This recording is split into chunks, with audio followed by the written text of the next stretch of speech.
Good afternoon, everyone. I'm Julie Livingston for the Quorum Initiative, back here for another edition of Quorum Live.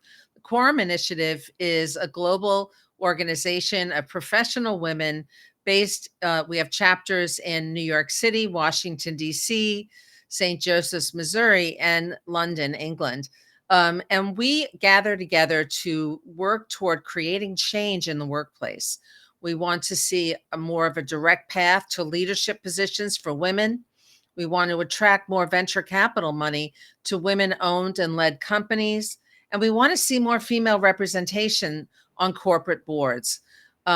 We have such an amazing group of women who are currently members of Quorum, where we exchange ideas and inspiration.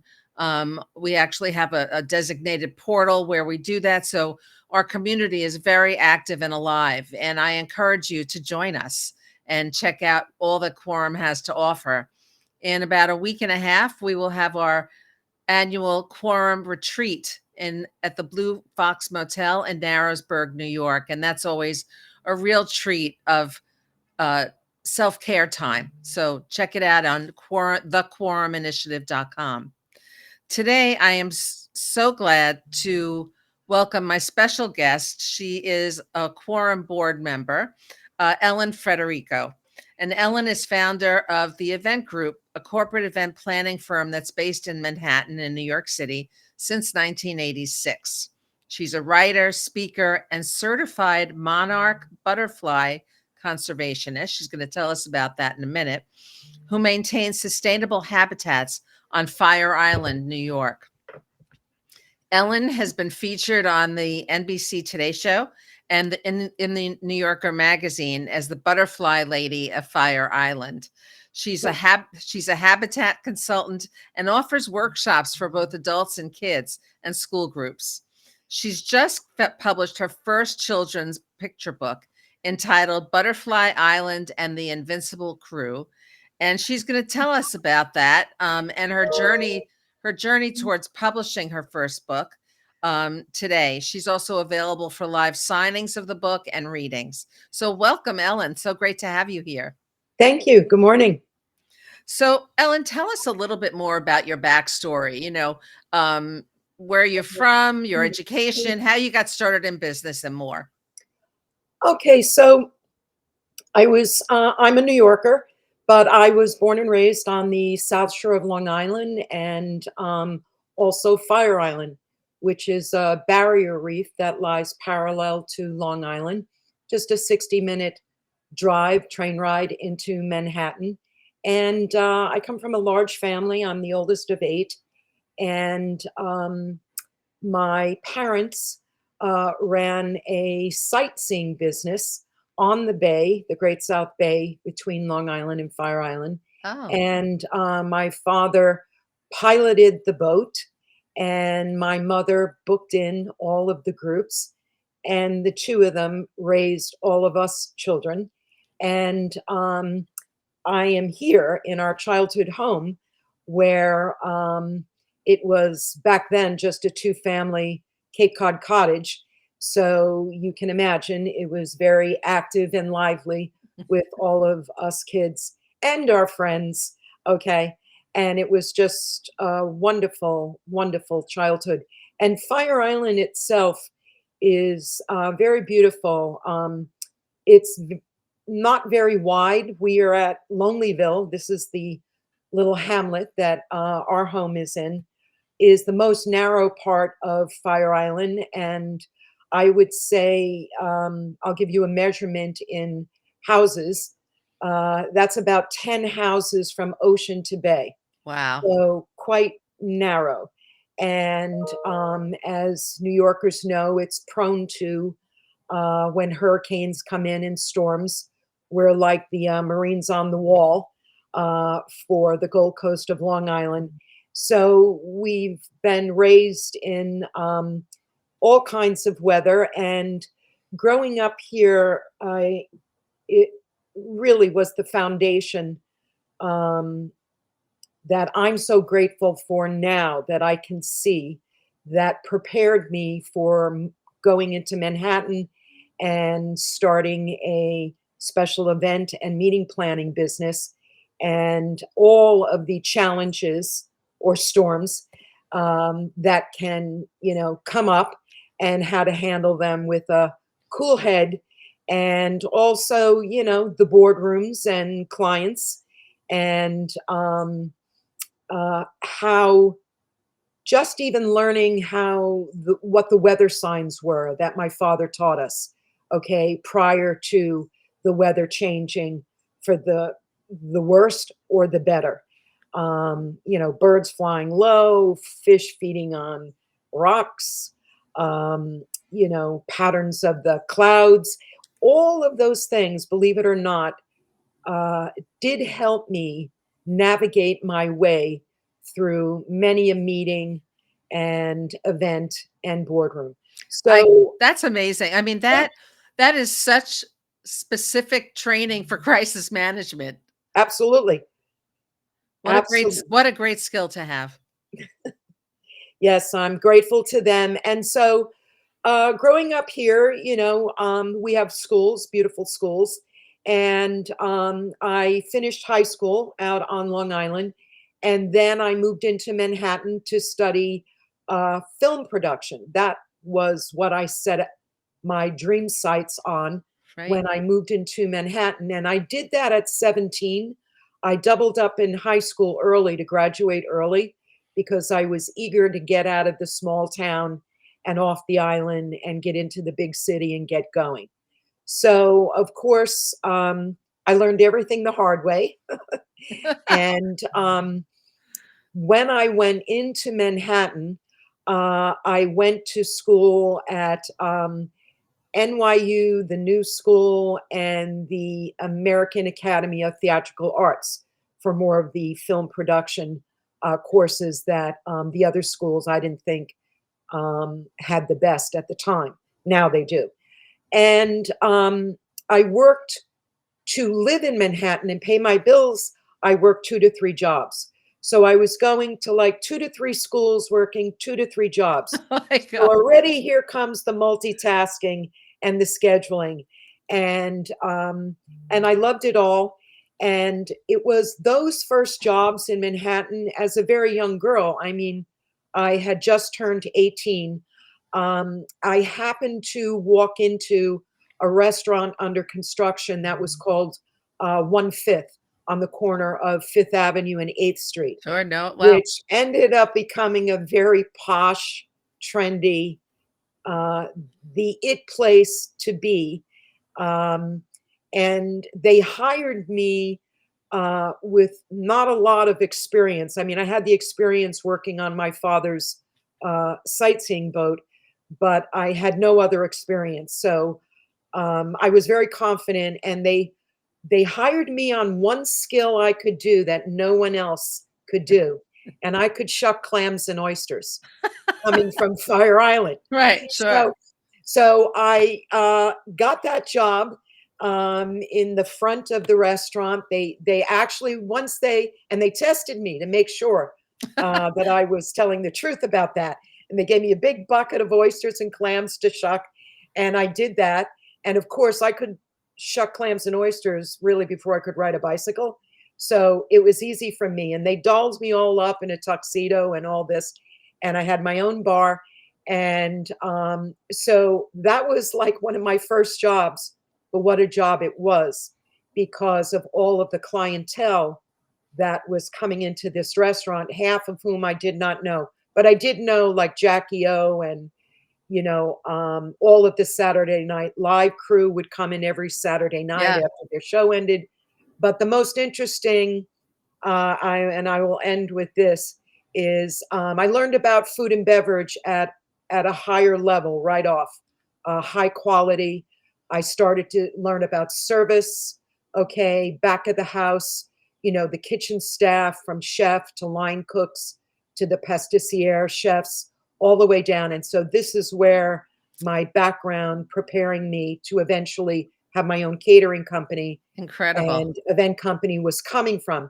But one of my best customers was a very quiet petite man that would come in a few times a week in the early afternoon before the workday ended, Right, before the and he big would sit rush. at my bar, get a dozen oysters, have a cognac, and he would doodle on cocktail napkins. And he looked very odd to me, but he was very sweet and nice. And while I was setting up for the evening shift, um, he ended up being my best client. He tipped me well, and I wished I had not thrown out those cocktail napkins Uh, because that that man was Andy Warhol.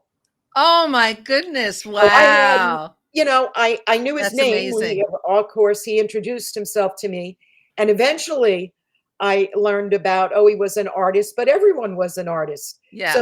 So I didn't really know he was a big deal artist or any of that. And I just kept throwing the napkins out, and and I should have saved them because I would have had the first Andy Warhol cocktail napkin show in the world, and it would have been awesome. But I share that as an example of, from that first job, I met all the writers, artists, producers, um, Wall Street finance people. I met all of these people as really a kid. Studio 54 had opened, Xenon, all of that. And they would say, "Let's take the kid. She's of age," and I would go. So I had like this baptism into Manhattan, and people would say to me, "Wow, you're so lucky you got that job." And I never really, I was too young to really get my head around it, but it was another great foundation of who would eventually, that crowd, including the maitre d's, waiters, and chefs I worked with at the time. They were all young. They eventually ended up owning their own restaurants, okay, and shows, and wrote cookbooks that are now celebrities, okay, Amazing. very successful restaurateurs. So they were my family, and they showed me the ropes. And then, as I was ready to leave that job, I was offered a next position at the New Amsterdam Brewery on 11th Avenue. And that opened up a whole other environment for me, which is where I started to do my first events, because Matthew Reich, who was an incredible mentor, an entrepreneur, made the beer in his kitchen, sold it from the back of his car, then ended up renting this with these German brewmeisters as partners in this big warehouse on the west side. And everyone he hired had to learn how to brew the beer. And I was not Wow. a beer drinker, but we had to get like in the overalls and these big copper kettle tanks and shovel the hops and all of that. It was really quite something. But he allowed me, as the brewery opened, a restaurant opened, and we had this great space for events. And he said, "Who here knows anything about events?" And all of the waiters, nobody really raised their You hands. So I and you said, did. "I do." "Oh, I do." And of course, I didn't really, but my training on my father's boat and the private parties I saw at 1/5, I knew, well, it's not that difficult. Okay. And so he said, "Okay, great. I now promote you to my special event director." And so we started with small groups, and then they grew. And I did that for about a year and a half when Matthew came to me and he said, "All right, look," he said, "you're a natural entrepreneur." And he said, "I think it's time for you to go." And I said, "What, you firing me?" And he said, "No, no." He said, "You really need to do this on your own, because some of the customers and private client groups are calling me and asking if I will loan you out to do their, meetings and stuff." That's the So best that's compliment. kind of, Yeah. and I said, "No, I don't want to go. That's too scary. Please let me stay." And he said, "No, I'll help you. I'll help you. What do you need? You need a business card and a phone line. You already live in Manhattan. You can rent everything. You'll go to their offices. I'll coach you." And so he did. And I started my business in my apartment with $500. to get a phone line, a separate phone line, and some business cards made and some flyers. And it was before websites or any of that. And I started with the teeny tiny client base I had made at the brewery. And then I hired a receptionist, bookkeeper slash accountant who was wonderful, Valerie. And we set out and I started to learn about sales. How do you sell the services of I was calling myself a full service special event planner and caterer. Okay.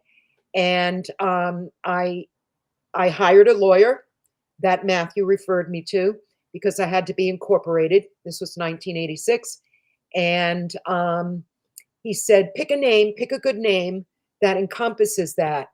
And so all the names I picked were gone.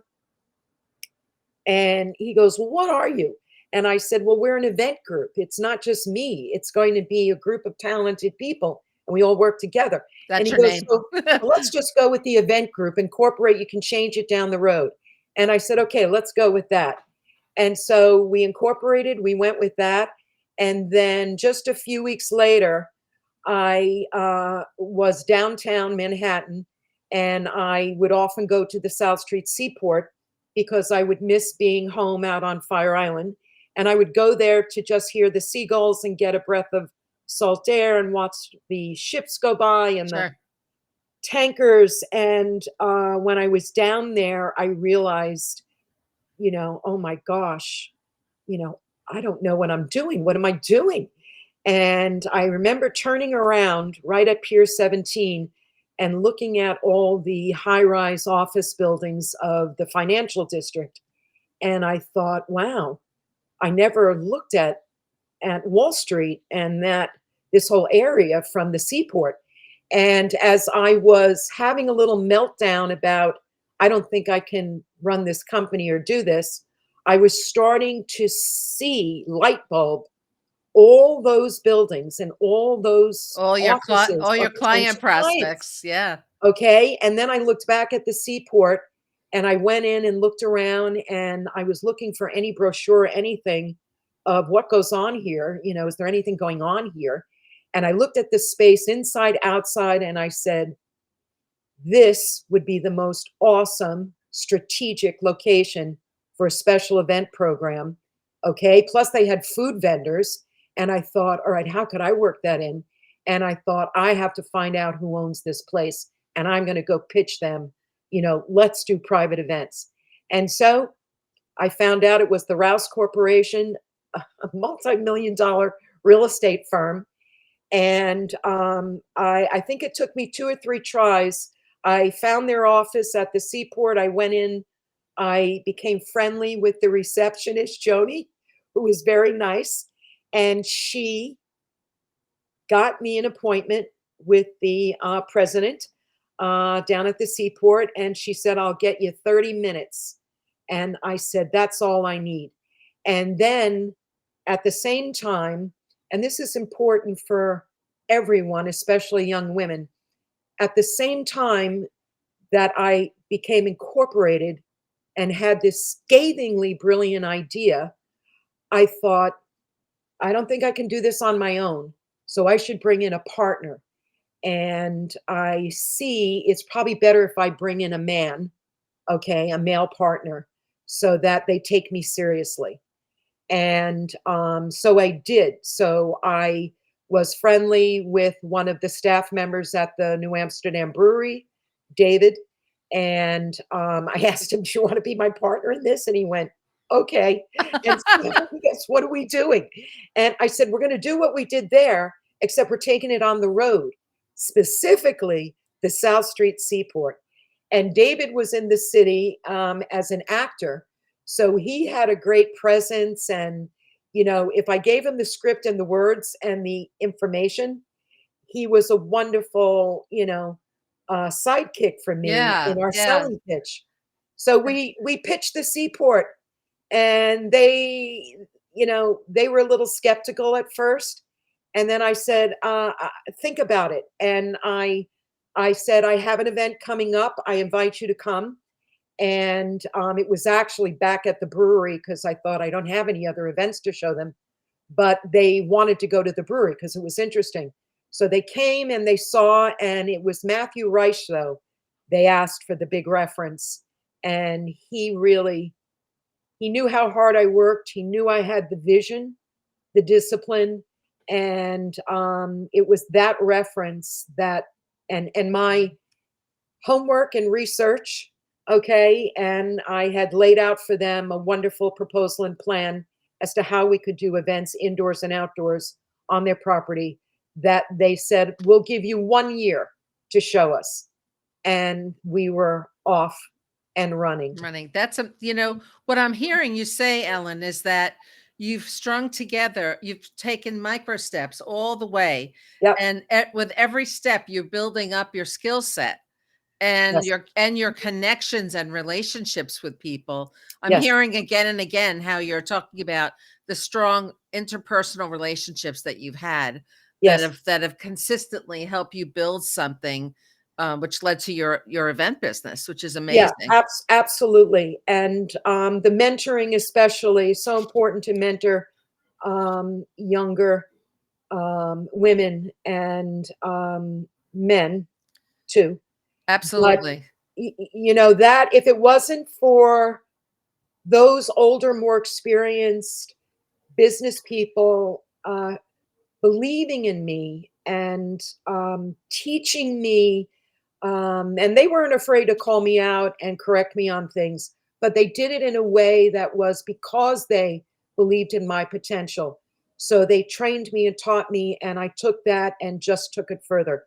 So that is how, when you read about the event group and the number of large events we do, that's how I started out doing, all right, maybe a short period at the brewery doing small.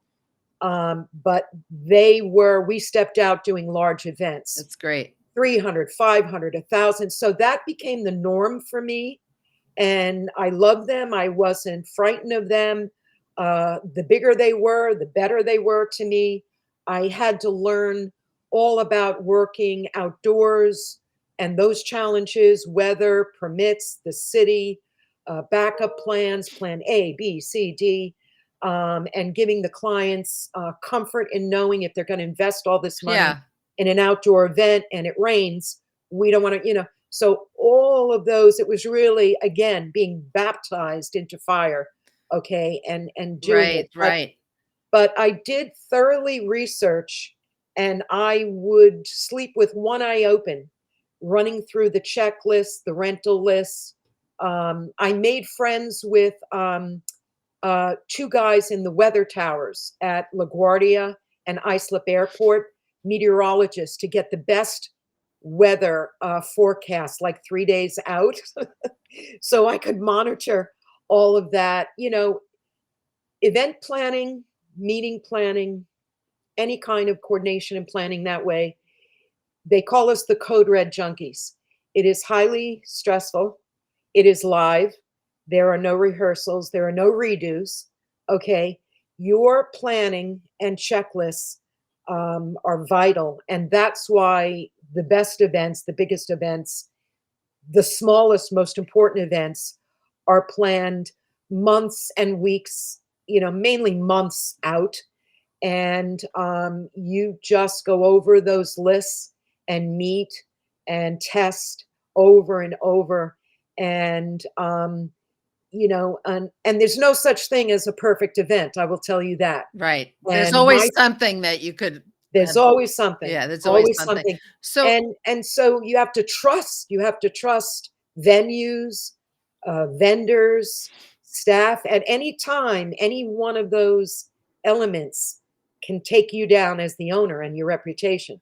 So you're so on fire from, the day of your event all the way through that I would tell people I'll sleep in a couple of days when I know everything is over, right. guests are back safe, returned home, vendors, all of it. And as we started to travel out of New York, we were hired by our firms, our clients. where they said, well, if you can do this for us here in New York, why don't you come with us? And we're going to do this in Texas. We want to do this event in Ohio. We have a conference in Arizona. So that's how the traveling started. It's a great story. It's a Yeah, great and story. I'd love to bring us back to I just love your career trajectory and the many lessons you learned along the way that made you even stronger and more hireable as a vendor, as an event company. How but you've also become a certified butterfly conservationist. So tell us about that. And yes. what has studying monarch butterflies taught you about passion and hope and trust? You just talked about trust with a vendor or, or an event venue, and survival too.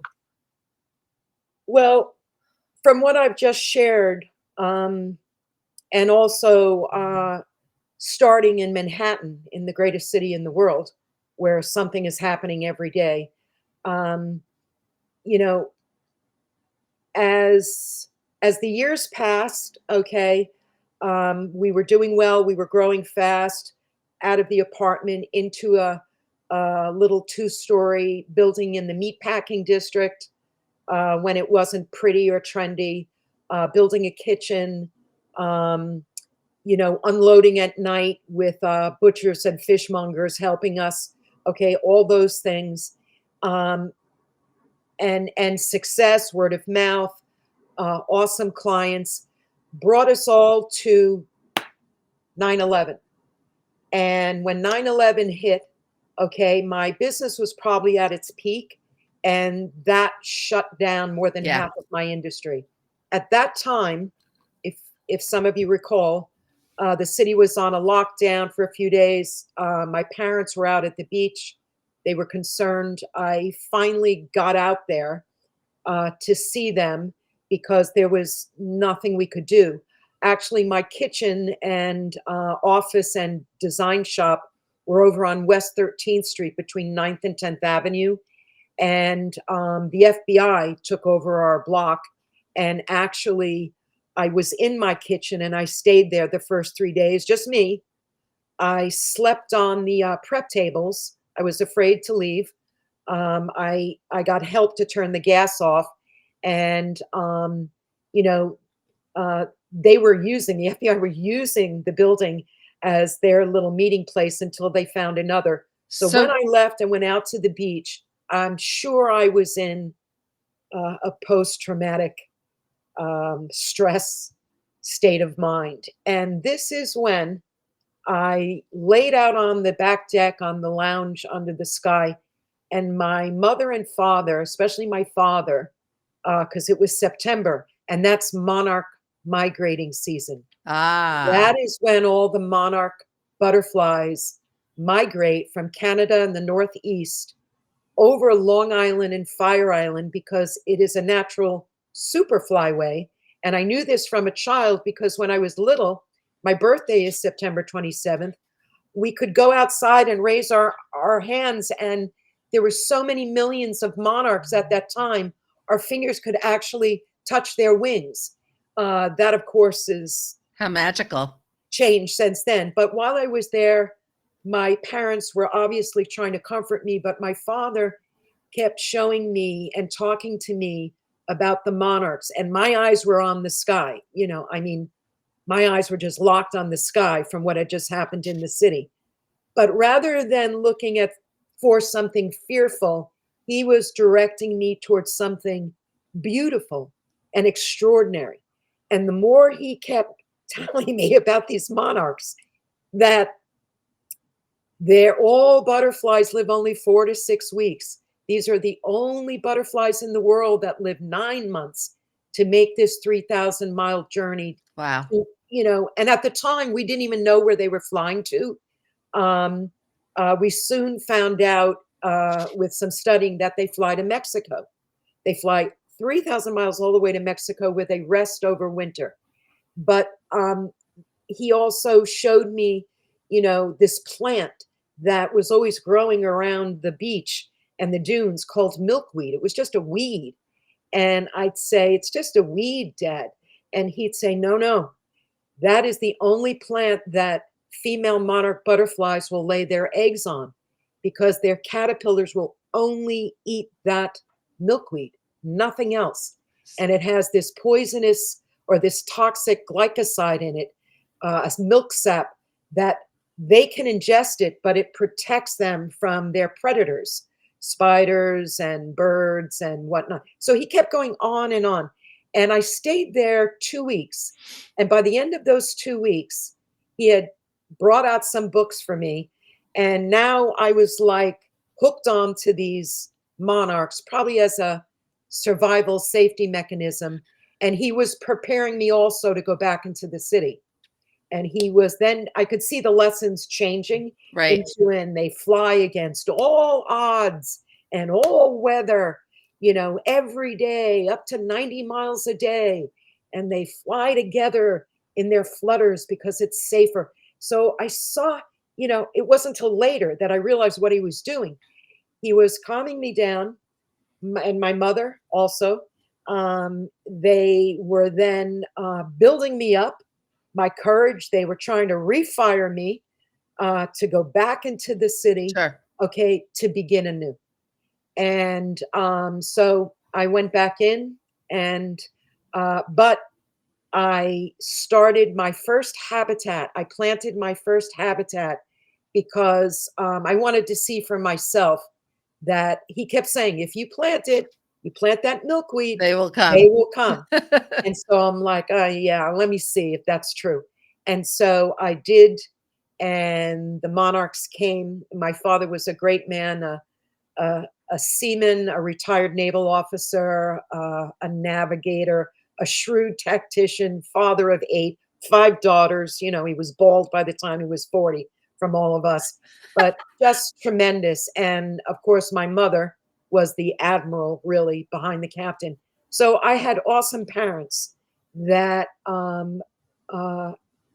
were the bedrock of the foundation and the environment of which I grew up in, then Manhattan, all those friends and mentors, and then the city itself, offered me so much opportunity.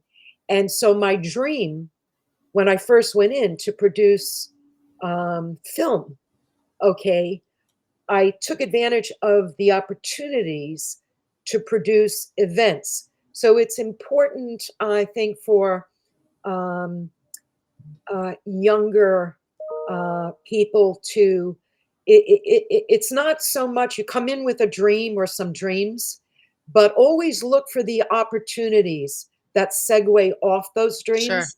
And it's just like the monarchs, okay? When they see foul weather coming, okay, they fly a different route, okay? The destination is still the same, okay, of Mexico, but incredibly, it's a destination they've never been to. They've never been to Mexico.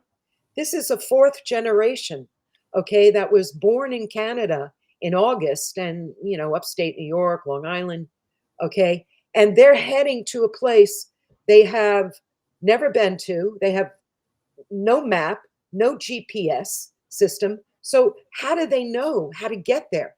And I would barrage my father with questions. How do they do it? How do they know? How long does it take to get there? And he did his best to answer all those questions. But I knew in the back of my mind that one day I would follow them.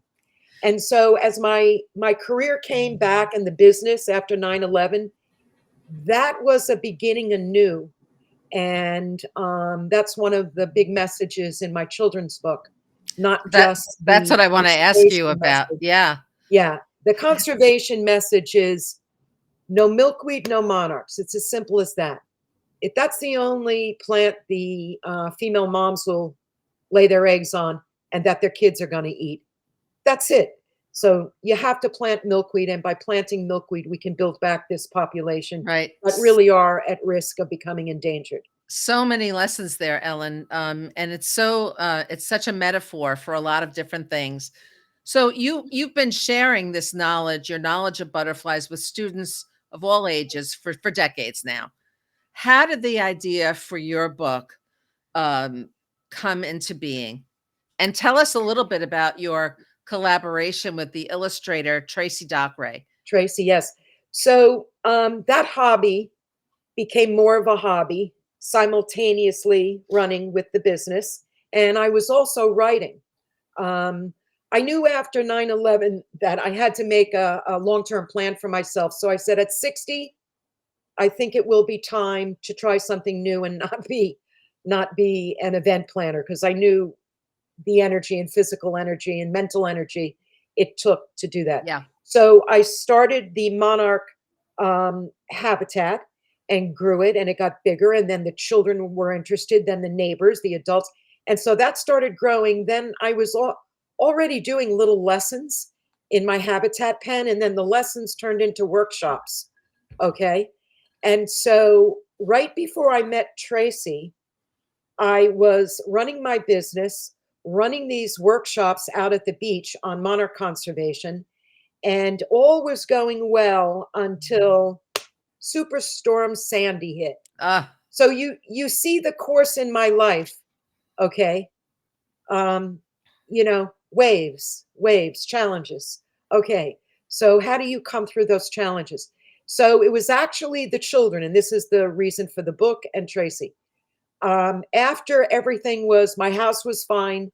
Many people lost their homes, but the habitats were washed out. All the hard work, all the milkweed we planted, all the seeding, everything washed out. And I had taught the children in the fall, when the milkweed turns to seed, to collect the pods, the seed pods, and they all hold about 500 to 1,000 seeds. And we would plant them for the next year's, habitats. So I did not want to start again. I was tired, and and people were struggling after Sandy, and I just wanted to take care of the business. But the children came to me and said, Miss Ellen, we saved these seeds for you. oh, We have to do it again. Can we do it again?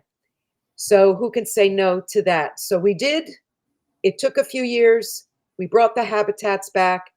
Tracy invited me to her home. She's a Fire Island resident just down the beach in Saltaire. She invited me to her home to host a monarch workshop, because she too was interested in enlarging her gardens to include a habitat. And I think I had mentioned that she had purchased Liz Claiborne's home, and Liz Claiborne had a habitat. It was her wish that one day the new owners would continue that. So just as my father had taught me as a child, as a young adult, everything is connected. It's all connected. So I host that, and I told the story, and the Superstorm Sandy story, and how it was the children who uplifted me and encouraged me, after a loss, an environmental loss, okay, to begin anew. We must. We can't just quit. We have to help save these monarchs. And Tracy said, um, "Would you like to do a book with me?" And I didn't know a lot about her background, that she was a wonderful, esteemed children's book illustrator, and had worked years for Beverly Cleary. So at first, I think I said, no, I don't have the time. And then I said, but let me think about it. And so I actually turned to the children in some of my workshops, especially my original kids that were older right. now. And that's who I call my invincible crew. Okay. And They hence wouldn't give up. the title of the book, Butterfly Island and the Invincible Crew, because it's not just the boat that you see. Tracy has the name of the boat, Invincible, which is their favorite little dinghy boat that they play with, row with, make forts with, and all of that. The message in the children's book, which I agreed to do with Tracy because she loved the monarchs, we could both see the numbers dwindling. What can we leave as a legacy, a lesson? How can we plant seeds in future generations to take care of this little creature and our island, which is so fragile, building back, but still fragile from Sandy and climate change and all of that. and we started to work on the story. And we used the comeback from Sandy as the climax of the story, but with the simple messages of no milkweed, no monarchs. Okay. It's okay to feel sad after a loss. Okay. On any level, whether it be a loved one or a job or a home or a habitat, anything. And that together, okay, together you can do anything. You can help each other be strong. And And make a so those are difference, the right? three little lessons we wanted to put in the book. And I'll tell you, Tracy taught me a lot about um, how the illustrations do the heavy lifting of the story, and you don't need as many words. And I had already had 15 years of writing. So I was event planning, monarch conservation work, and I was writing, and that was screenplays. I was writing all the way through. So there was wonderful strengths and talents that each of us had. And I had the business background that she didn't. She had the artistic skills that I can't draw, that we blended together, but we both had the love and the passion, okay, for the monarchs, the children, and the adults, and the storytelling. So So, a lot of women that I meet in Quorum say that they have a book in them, that they feel that they really have the material to write a book, but they're not necessarily sure how to go about it. And I was wondering if you would share your publishing journey, some of the nuts and bolts of how you and Tracy, what route you both took to publish this book, and what to be mindful of, especially when you're going to self-publish. okay. So, when we started, I had already known from the screenplay writing that you have to have an agent. And when I met Tracy, she was between agents. So I was like, okay, it's best if you have an agent. It's not easy to find an agent, okay? But we decided because COVID rolled in as we started to do our book. So here we go again. But I was well suited to handle, okay, we just keep going. Okay, every day we'll just keep going, and so um, we reached out to 2 dozen agents. All of them at the time weren't quite sure. They couldn't take on anyone. They didn't know what to do. What was happening with during the COVID lockdown? Their businesses, especially publishing. We were getting mixed feedback on our draft of the story because from your original draft to your end product, your story will change. So I reached out to a good friend of mine. I did just the way I started my business. I reached out to my mentors, to my contacts, and I said, okay, ladies, does anybody know an agent? All right. And so they said, I do, I do. And so we reached out to a few of those people. One agent agreed. She said, I will take you on just for this book. And so we were like, great. So you need an agent.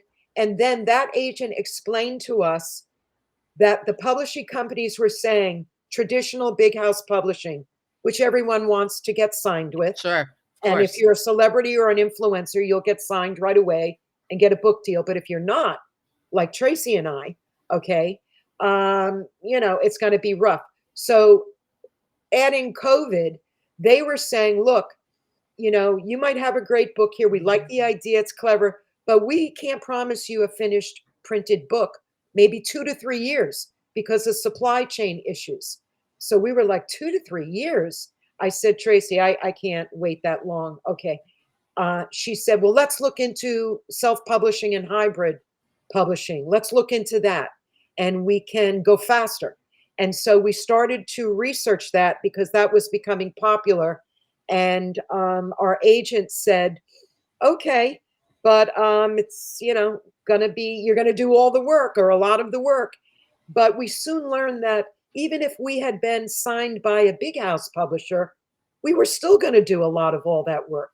So we had some experienced editors. And here comes the next word.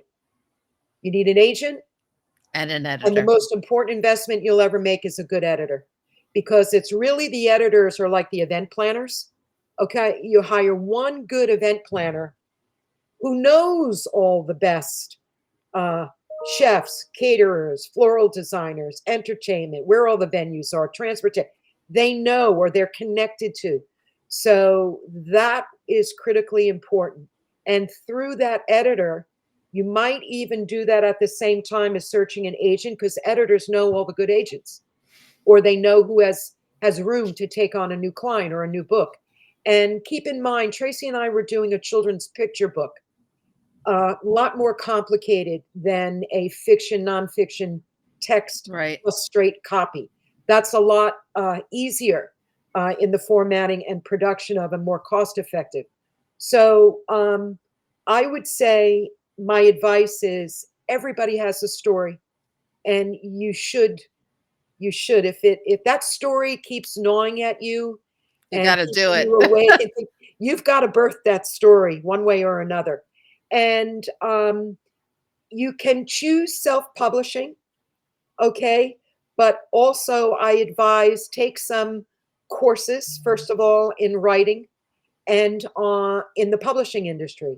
There are great courses in the differences between traditional publishing, self-publishing, and hybrid publishing. We chose hybrid publishing because in hybrid publishing, it means you can pay for and hire some of the services you'll need yourself and control them.